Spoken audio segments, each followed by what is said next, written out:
Now, to balance the scale, I'd like to talk about some things that bring us together. Things that point out our similarities instead of our differences. Because that's all you ever hear about in this country is our differences. That's all the media and the politicians are ever talking about, the things that separate us, things that make us different from one another.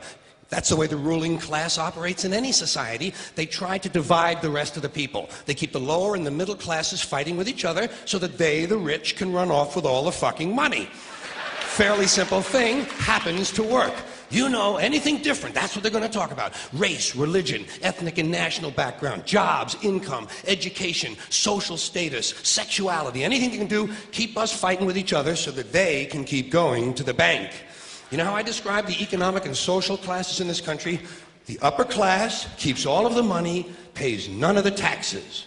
The middle class pays all of the taxes, does all of the work. The poor are there just to scare the shit out of the middle class. Keep them showing up at those jobs. Now, you probably noticed I don't feel about that war the way we were told we were supposed to feel about that war, the way we were ordered and instructed by the United States government to feel about that war. You see, I tell you, my mind doesn't work that way. I got this real moron thing I do. It's called thinking. And I'm not a very good American because I like to form my own opinions. I don't just roll over when I'm told to. Sad to say, most Americans just roll over on command. Not me. I have certain rules I live by. My first rule, I don't believe anything the government tells me. Nothing. Zero. Nope. And I don't take very seriously the media or the press in this country, who in the case of the Persian Gulf War were nothing more than unpaid employees of the Department of Defense, and who most of the time function as kind of an unofficial public relations agency for the United States government. So I don't listen to them, I don't really believe in my country, and I gotta tell you folks, I don't get all choked up about yellow ribbons and American flags. But there's a reason, there's a reason for this. There's a reason education sucks, and it's the same reason that it will never, ever, ever be fixed. It's never going to get any better. Don't look for it. Be happy with what you got. Because the owners of this country don't want that. I'm talking about the real owners now. The real owners, the big wealthy business interests that control things and make all the important decisions. Forget the politicians. The politicians are put there to give you the idea that you have freedom of choice. You don't. You have no choice. You have owners. They own you.